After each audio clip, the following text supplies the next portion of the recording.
ये धरती भगवान बुद्ध की ज्ञान की भूमि है।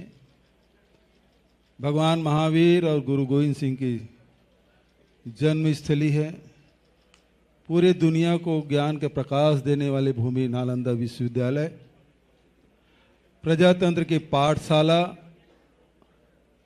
यदि कहें बिहार को तो अतिशयोक्ति नहीं, लेकिन आज प्रजातंत्र का गला घोटा जा रहा है।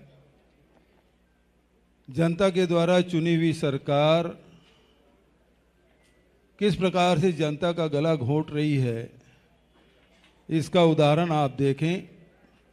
मनरेगा पूरी तरह से बंद है, जो गरीब जनता को 100 दिन का रोजगार देने की व्यवस्था है, कानूनी व्यवस्था है, वो अब बिहार में समाप्त हो गए। डबल इंजन की सरकार है।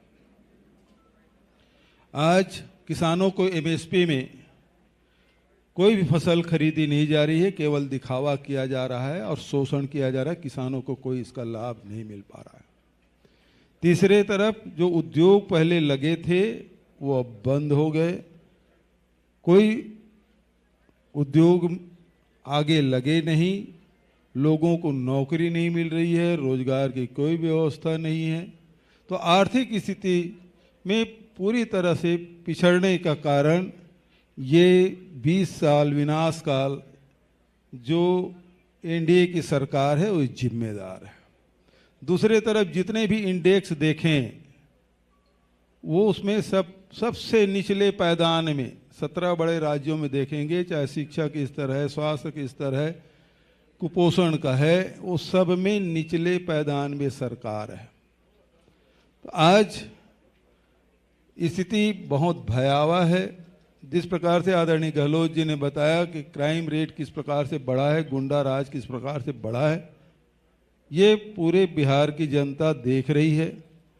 आज महिलाओं को 10,000 रुपया देने की बात की, लेकिन माइक्रो फाइनेंस में 1 करोड़ से भी अधिक महिलाएं फंसी हुई है, जो 30% 40% ब्याज में पैसा लिए हैं और उस कुचक्र में फंसे हुए हैं। ये 10,000 भी उन महिलाओं के हाथ में नहीं आया है, क्योंकि माइक्रो फाइनेंस में फाइनेंस कराया है तो बहुत सारा पैसा वैसे ही ट्रांसफर हो गया है।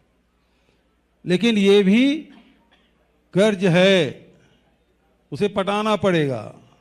तो ये लोगों को गुमराह करने की कोशिश और भ्रष्टाचार जो लगातार हो रहा है उसके तरफ लोगों का ध्यान ना जाए।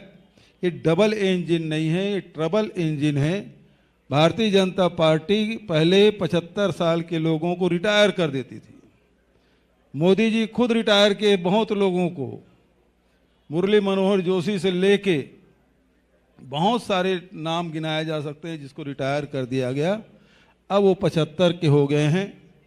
नीतीश बाबू का स्वास्थ्य ठीक नहीं है। तो दोनों इंजन के मुखिया की स्थिति के बारे में आप सब जानते हैं। ये डबल इंजन नहीं है, ट्रबल इंजन है। और जब इंजन का रिंग पिस्टन खराब हो जाता है तो धुआं फेंकना शुरू कर देता है। तो ये सरकार की स्थिति यही है कि इनकी शासन काल में पुल पुलिया कितने गिरे हैं उसके आपको जानकारी है। पूरे देश में ही खबर छपती है कि बिहार में ये पुल ढह गया, ये पुल ढह गया, ये पुल ढह गया। स्थिति बेहद खराब है। इस सरकार को बदलने की आवश्यकता है। और ये 20 साल विनाश काल बहुत मेहनत करके हमारे साथियों ने ये जानकारी कलेक्ट की है और ये आपके माध्यम से बिहार की जनता को समर्पित है कि किस प्रकार से 20 साल में बिहार का हाल बदहाल कर रखा है इस सरकार ने। और बिहार इसको बर्दाश्त नहीं करेगी, बिहार की जनता इसे बर्दाश्त नहीं करेगी और परिवर्तन सुनिश्चित है। मैं इन्हीं शब्दों के साथ आप सब ने मेरी बात सुनी, उसके धन्यवाद।